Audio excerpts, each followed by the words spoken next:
So number 2 is all about this new way of doing business that is unprecedented in our lifetime, where everybody is now being asked to take on a new way of doing work, which is through this virtual meeting structure.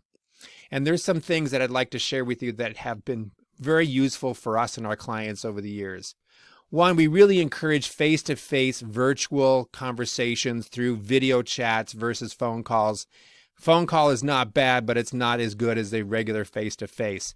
People are more engaged because when we see each other's face, we're less apt to put each other on mute and go work on our Facebook or go see what's in the refrigerator. So accountability, engagement are increased when we have face-to-face virtual conversations. Make sure you test the technology before you start your virtual meeting. I was just talking to a group of people in a very high-level networking group for CEOs. Had some wonderful content, great participation, but the technology fell apart. So the meeting became a big wash.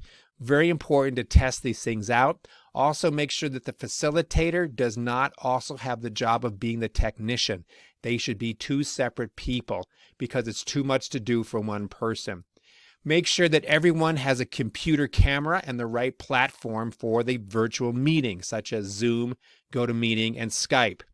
A lot of people that we're talking to right now who are going into a virtual setup with their teams don't even have computers for their employees to work at home, let alone computers that have a camera. So this is an important investment that needs to take place now in order for this transition to a virtual meeting structure to be successful. Next up, it's important to declutter the meeting schedule. Meaning, like all good meetings, it's important to have a purpose. Why are we here? What is this all about? Making sure that people know up front what the purpose of the meeting is. Next up is to make sure that the agenda is clear and set and sent in advance so people, again, know what to expect. Invite the right people and make sure that their roles are clarified. Are we here to make a decision? Are we here to discuss? Are we here to get new information? Make those roles clear. Have information provided up front before the meeting is set. Establish a meeting code of conduct.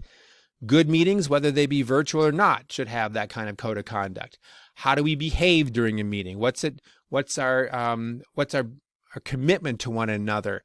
What does it mean to be late?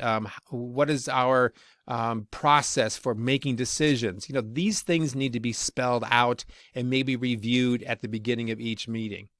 Don't waste time presenting. If at all possible, get to the discussion part or the debate part or the decide part.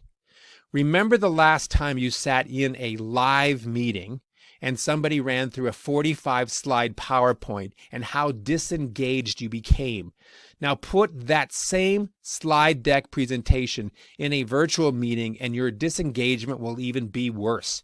So it's important to do what you can to keep people engaged, and long presentations are often the worst things that you can do.